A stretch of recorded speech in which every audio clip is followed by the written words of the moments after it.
Hi. So it's been a long night. We had a lot of storms here, and I didn't sleep very much last night.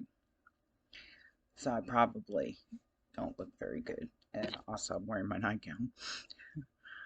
So, what we're going to talk about today, we're going to talk about running.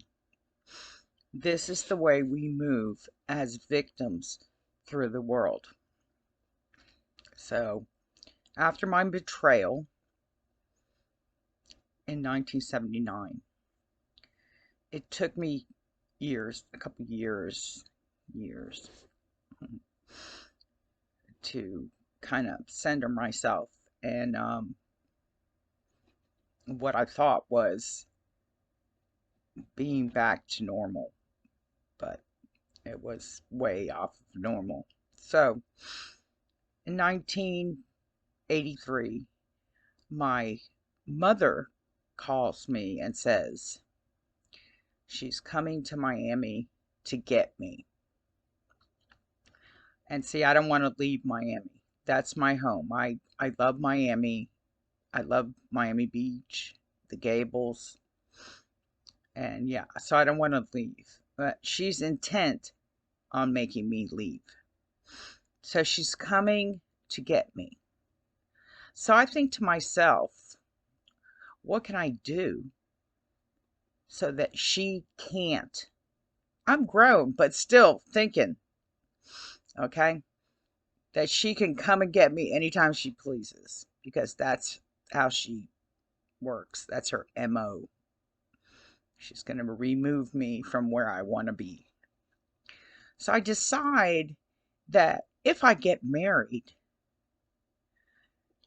she can't make me move anywhere. She can't have any more say in my life. So I make this decision to get married. And I marry this guy that I only know for 90 days. I don't really know him very well. But like I've said in the past, he had a really big family, which is something I always wanted, a big loving family. So I decide I'm going to marry him on his birthday. So he'll remember when our anniversary is. Like, that's how superficial I was about the marriage. Okay. So I marry him at Plymouth Congregational Church in Coconut Grove. It's a beautiful church. Um, my mother's furious. Uh, I tell her, well, I'm going to get married, and so don't you want to come down here and help me buy my wedding dress and make my wedding plans and everything? And she says, no, no, I'll send you some money and you can put your wedding on with that. And then I'll come the day before. Your dad and I will come the day before. So she sends me $1,000 like it's a joke. It's a joke, the amount of money that she sends because she knows damn well to have a wedding in a church is more than $1,000. Like it was $500 just for me to rent the church, to have the ceremony there, and to have my um, after dinner in their rose garden. Right, $500. That's half of my money right there. So I go to buy a wedding gown. I don't have very much money. Um, and I go to the alone. I do all my wedding plans alone because I don't have anybody, right? No one's interested. Like my future mother-in-law tells me, don't expect me to give you a rehearsal dinner because I did that the first time he was married and I'm not doing that again. And I'm thinking, this is great. This is gonna be great. So I go to the wedding shop. I get like last year's samples. I pay $250 for my dress. And I get all my friends that are going to be my bridesmaids. And I get my friend, Diane, um, who I think is my best friend. And she's going to be my maid of honor. So my mother keeps calling me because I'm living at this guy's house with his mother and father and his sister. And so she calls me and she's like asking stupid things like, what are you serving at the sit down dinner? Like, I can afford that, because I have that kind of money to cater. And she's not going to help me. She's made that real clear. And she also tells me, if your sister isn't your maid of honor, we're not coming to your wedding. So that panics me because I feel like I'm going to look bad, like my family isn't going to come to my wedding because my sister's not in it. I hadn't seen my sister at this point in I don't even know how long. It had been at least, I don't know, maybe close to a decade. I don't really know how long it was, but it was a long time. So I tell my friend Diane, I can't have you as my maid of honor because my mother said no. And she's like, okay, that's not a problem. I'll just be a bridesmaid. And I was like, okay, I'm glad you're not mad. And so we go to the rental shop. Like, I don't make my girls buy their bridesmaid's dress because what what do you need to buy that for? Nobody ever wears that thing again, right? So my bridesmaids all rent their dress. Well, my sister doesn't come till like a couple days before the weddings to get her dress. So um, all the girls are wearing mauve. Like, that's the only thing that they had for everybody size and how many people there were. And my sister gets like this burgundy dress. She's the maid of honor. Hmm. So we have this big wedding. Like, his side of the family takes up half the church, mine takes up 2 rows. And then we have the after party in the rose garden. And it's like a buffet because that's all I could afford. And you can't have any kind of champagne or anything because it's a church. So we do that, you know, and a couple people in my family come, like I said, 2 rows. And I find out like things that happen at the wedding many years later that I had no knowledge about. So we get married and we go on our honeymoon to Disney World because I used to work there. And the the honeymoon is like a disaster. It is from the beginning to the end, especially the end. So we get back to Miami, and the first night we're back in Miami, he doesn't bother to come home. So I'm like, I'm leaving. This is crap. Like, you know, who I don't even, who did I marry? So I run back to Miami Beach and I try to find my friend, the guy that has the bad temper. I try to find him because I love him, even though I can't be around him because of the anger issues that he has. They're frightening to me. So I can't find him. So I have to go back. So I go back, and my mother in law tells me, if you leave this marriage, then your husband is going to be in the streets because I'm not taking him back into my house if you leave.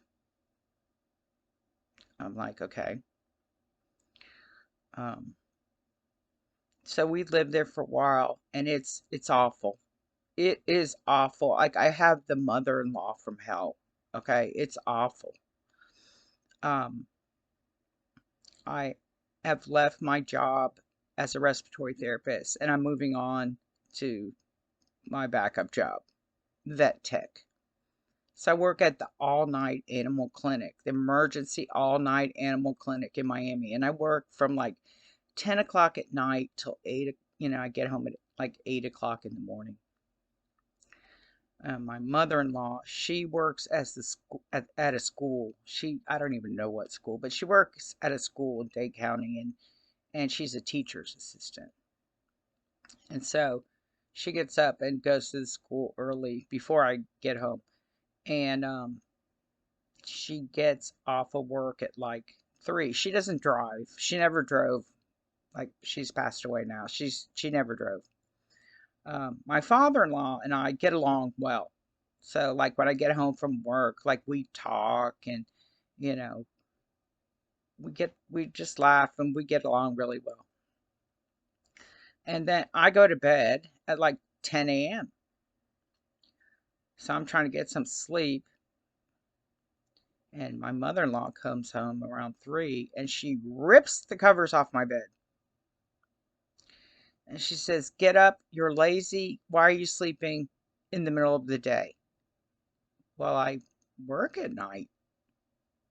Um, so I'm obviously not sleeping at night, because at the emergency vet clinic, the vet only gets up to see clients. The rest of the clinic, I am solely in charge of. I do all the IVs, the medication. If there's a surgery, I do assist. I do everything there. And the only thing I don't do is be the vet. So he's sleeping unless there's a client. So I'm up all night. I'm working. And we're going through a really big parvovirus outbreak in Miami at that time. And so we're really busy. And I'm there running IVs. I'm trying to save, as many dogs as I can. Um, and so I'm just, you know, really, really busy. So when I get home, I'm tired. So I'm trying to sleep. And she doesn't seem to get that. Now, she doesn't get anything about me during the entire marriage. All right. So this is something that everybody that's a victim of abuse is. This is how we move through our life in relationships. Okay? We run. We run from one thing to another, from one disaster to the next, and it never stops. It's a vicious cycle, and every relationship is worse than the last. Okay? So I find out this guy, he has some addictions. So I decide we should move. So we moved to Leesburg, Florida, and he gets a job, and my father got him a job because my mom and dad have their camper, the sardine can. They have it there at the little. It's like a retirement community, and the people have like pontoon boats, and they have their these really nice campers, and they're mostly older people, retirement age. Well, my parents were like the age of most of my friends' grandparents, so there was like a skip generation there because my mother couldn't have children; she had to adopt us. So my father gets him a job there, and his job is to fill the propane tanks and to check the boats for snakes, which is he loves reptiles. Like it's like a thing with him. Okay. Um, and he checks the boats, and I'm working again as a respiratory therapist there in Leesburg, Florida. And my mom and dad, as soon as we get settled in, they leave. Of course, they leave because I can't have anybody. So I'm working. Oh, and I work the night shift. And I like working the night shift because I'm a night person. Okay, so I work the night shift, and I the whole 365 bed hospital. I'm the only respiratory therapist, and I love it. It's challenging. It's right up my alley. It's challenging. I have a lot of knowledge from working at South Miami Hospital. I really love working here alone, running the show. It's it's it's my cup of tea. So I'm happy. Not in my marriage, but I'm happy in my occupation, like what I'm doing. And I go along and I work. And then um, around my birthday, I find out. Well, let me tell you the reason we moved. We moved because I thought if I moved him out of the atmosphere we were living in with his friends that were no good, if we moved somewhere where he didn't know anyone, that he would be a better person. That didn't happen. He was the same person. He just found new bad friends. Okay. So around my birthday, I find out I'm pregnant. And so, my mom and dad are moved on. Not moved on, but they left. Um, so my dad keeps calling and he's like, is everything going okay? And I'm like, yeah, things are fine. I'm working at the hospital still, and my husband, he's still working at the job you got him, and this, that, and the other thing. And I dropped some little subtle hints along the way, like I'm not feeling well a lot of the time because in this pregnancy, I couldn't even brush my teeth without vomiting. I've never been so sick in my entire life. This child made me vomit numerous times a day. It wasn't just morning sickness. It was all 24/7 day sickness. Okay, I couldn't even brush my teeth. Okay, so um, eventually my father guesses. So he calls me and he said, "You're pregnant, aren't you?" I said, "Yeah." "Well, I'm married." At this point in time, um, let's see, uh, I'd been married, I guess, like 16 months. We'd been married. So, I never made any qualms about showing people that I wanted a family. I wanted kids, right? So I'm pregnant. I'm excited.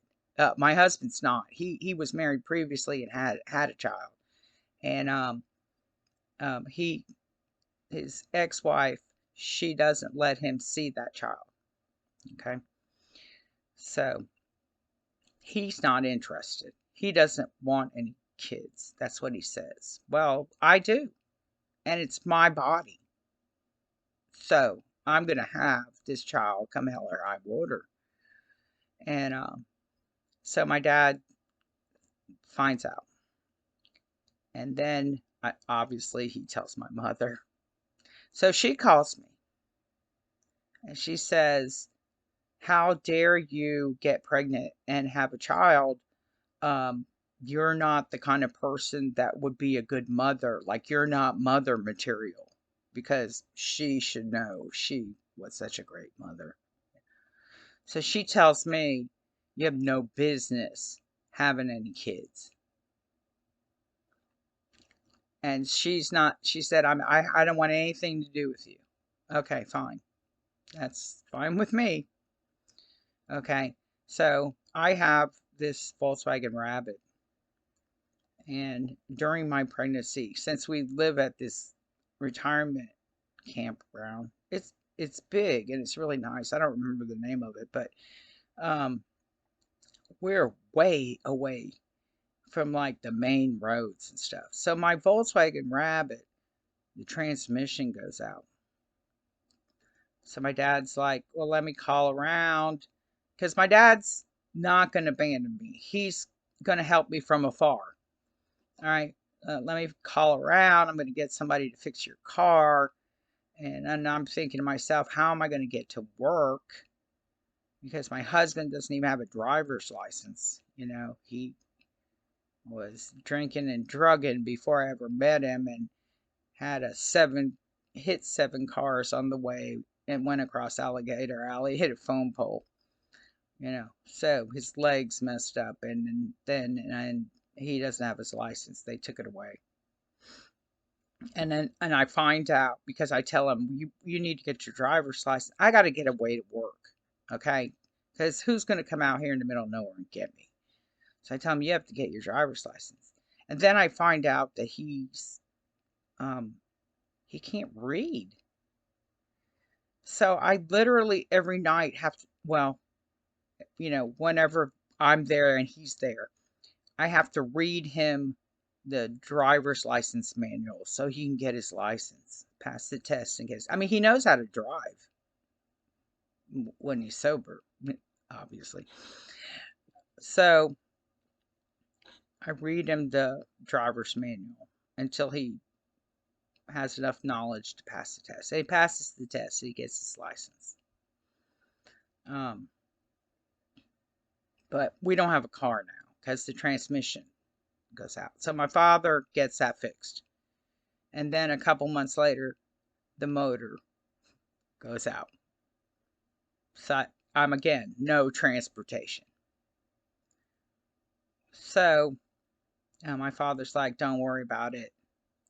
We'll get that fixed. And I'm like, this is a lot of money. This is ridiculous. Why are we fixing this piece of crap car? So if he fixes it, he gets like a new motor put in because they have money. So to him it's no big deal because to him it's his money. He's the one that worked. So he gets the motor replaced and then eventually I can drive. In the meantime, I'm like begging people at the hospital to come out and get me. I have to go to work because I'm the breadwinner of the family, and I'm pregnant. So, um, like I said, he finds his group. He gets back. He finds these people that are just like him, and yeah, and he just does his thing, you know.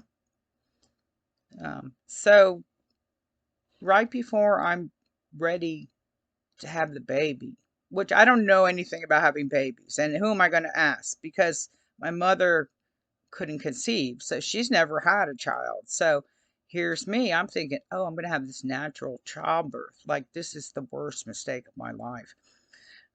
So right before I have the baby, I had to pay the hospital in cash $1,000, which I did, which the hospital's over in Eustis, Florida.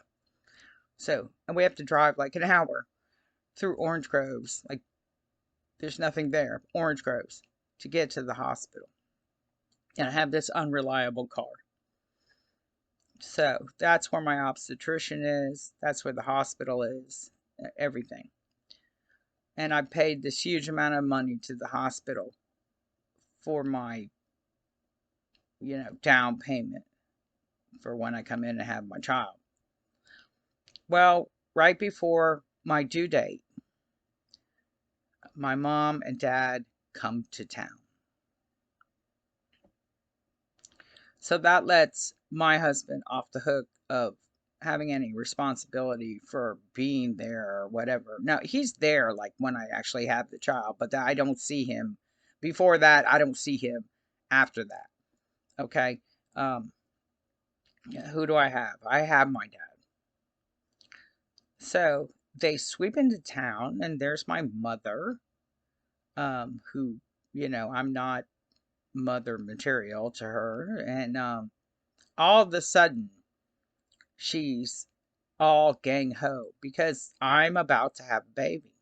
Now, I don't know what sex it is. I think it's going to be a girl. So I have hand sewn all my baby clothes, literally, for a girl.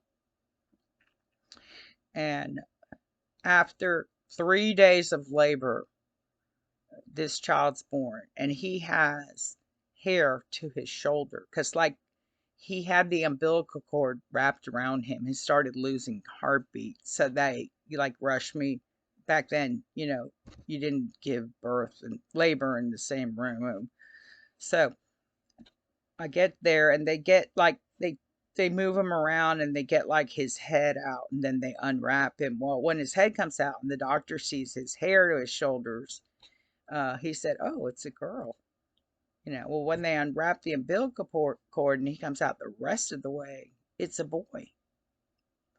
And the deal between me and my husband was that I could name the baby if it was a girl and he could name it if it was a boy. So he names the baby after himself, which is interesting.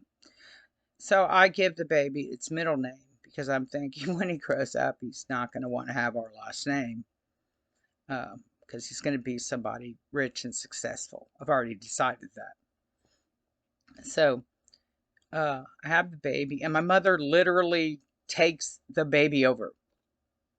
Okay.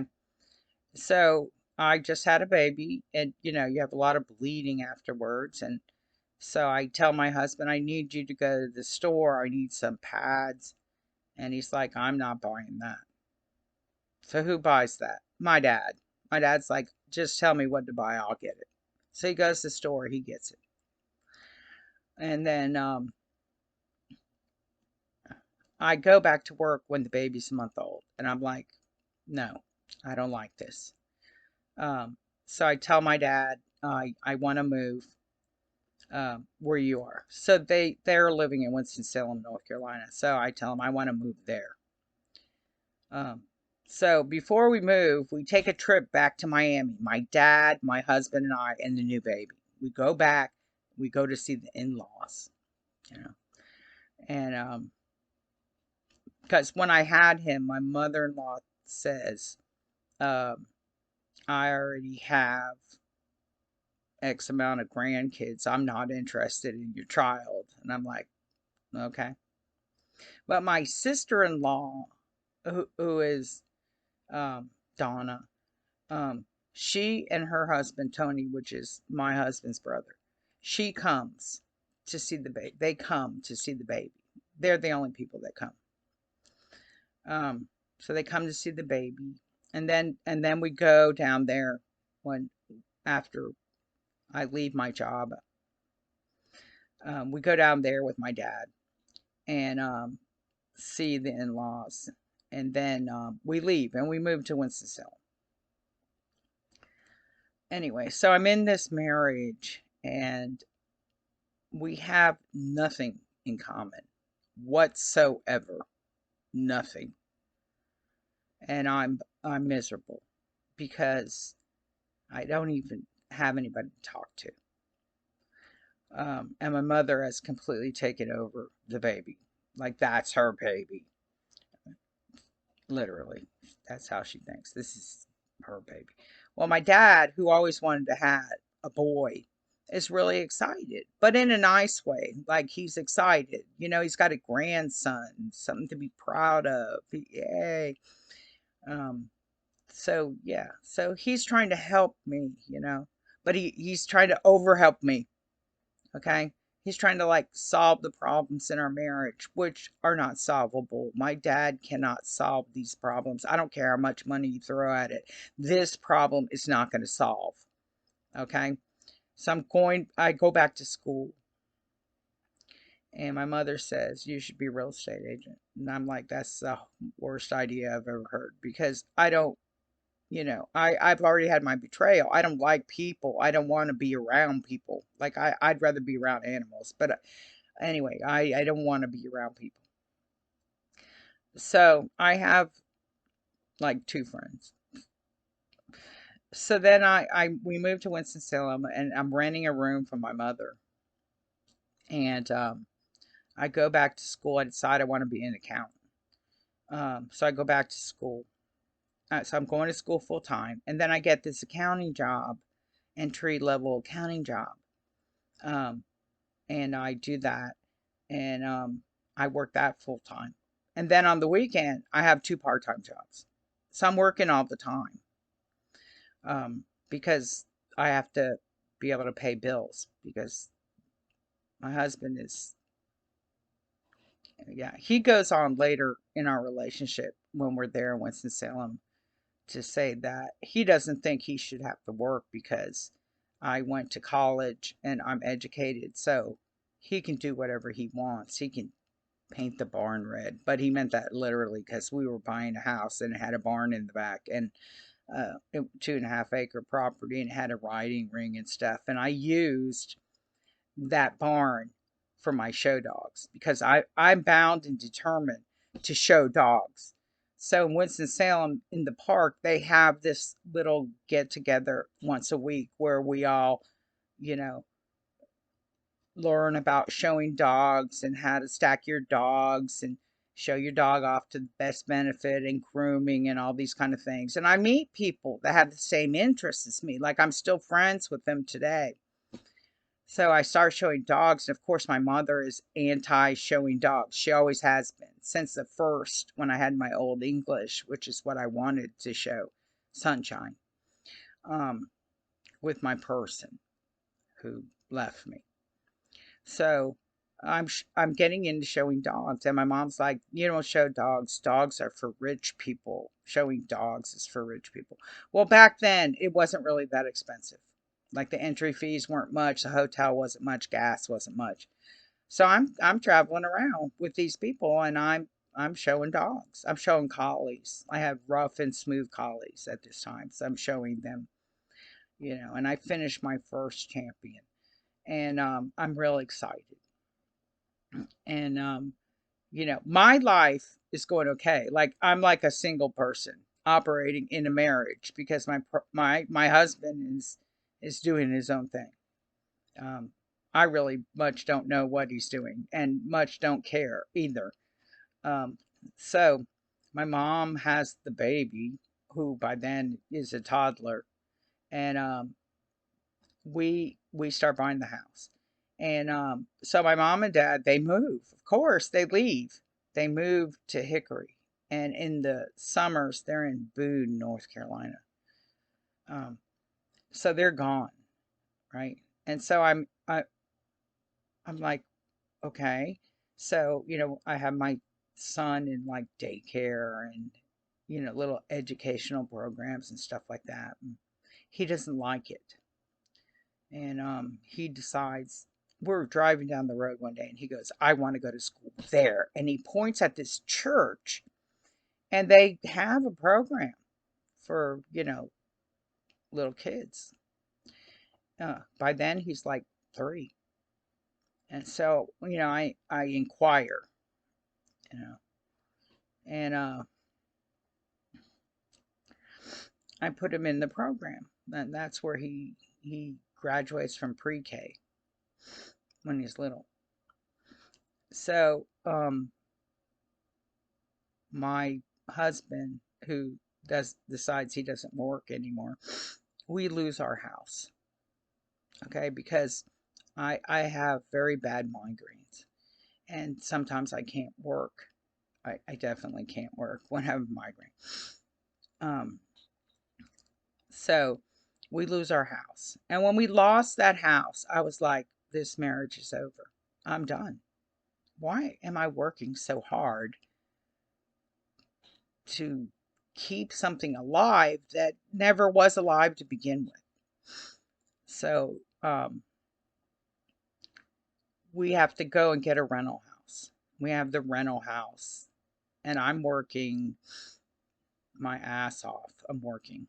And my mom and dad come back and they get an apartment because before they had rented a house and now they have an apartment. And so by then, my son is getting ready to go into kindergarten now. And I'm done with the marriage. I'm done. Done. Like done. So what I do is I tell my husband I'm divorcing you because if I'm going to do all the work and pay all the bills, see, I don't need you. I need a real person. So I divorced him and I leave Winston-Salem. My mother says, "Go and settle yourself because I went to Atlanta first and then I'm going back to Miami. I'm going home regardless of what she says. I'm going home." So she said, "Okay, go settle yourself and I'll send him down." So she does. But this is what I do. Okay, this is what we all do. All of us, whether you want to admit it to yourself or not. We leave a situation because we got into it running, and we run out the situation. And we're going to run into some more situations after that. And so it's a vicious cycle. And it goes on and on and on and on. And as you go through it, you will find that you accumulate these really toxic friendships, and they dominate your life and they drag you down. You, the nice, loving, kind person that you are, you're being drugged in the mud. And you're doing it to yourself. I mean, that's something that I really realized over the years. Like, these are my faults. This is me doing this to myself. This isn't someone doing to me. This isn't the betrayal. This is me running, making head over heart decisions about what I think I should do to make my life better, which only makes my life worse. So this is what we all do in one form or another. I know that you know this. Whether you want to admit to yourself that you're the problem or not, you want to blame somebody else, go ahead. But it's you. It's us, because we're victims. We don't know how to be upright. We don't know how to find happiness. We don't know how to find stability. We try, we work, we have kids, we do things that other people do, but we're not regular people because we never have been. We are victims of abuse, and our life centers around that. And every decision we make is bad. It's bad and worse and horrible, and it gets to the point where it's intolerable. So, I want y'all to think on your life. I have a few people that have commented here. I also have a Facebook page that's Victims No More 6559 on Facebook. It's same videos, different, venue.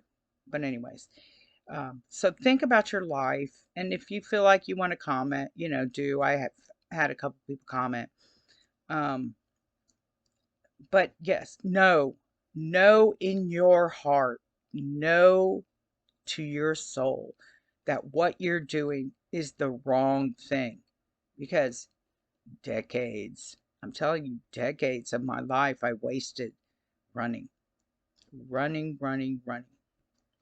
and making horrible decisions. Horrible. Because things are going to get way worse for me than they are now. Okay, I'm divorced. I'm screwed up. I have a child, and I'm trying to be a good mom, but I have to work so much. I'm always working 2 or 3 jobs, you know. So I'm really, really trying. But nothing is coming out in my favor because, we're running through our life. We're running instead of stopping and introspecting and learning about ourselves. We're running away because we don't like ourselves, and we can accept that. We have no self-love, and no one shows us love. So we don't know. We don't understand. Okay, so think about your life and think about all the places that you have drugged yourself through, because this is not the only one. Like, I'll be back with another video to talk about the more things that I did, that craziness. All right. So think about your life and know this: you are your own worst enemy. If you don't stop, if you don't sit down and look inside yourself and connect to divine and say, God, please help me lead my life the right way. Okay? Look inside, introspect, find out what it is that you're running from and stop it, because it's not going to come to any good. And way times I never did this, but I'm telling you this for your own good. You do it now. Don't be old like me and realize. Do it now. Okay? So I'll be back. I don't know when. The next time I have time, um, because I'm doing this, but I also have a job where I work full time, overtime even sometimes, and so I don't have a lot of time to make the videos, but I'm trying my best to do it for y'all. So, Victims No More, I'm signing out. Peace and love, and love yourselves. Bye.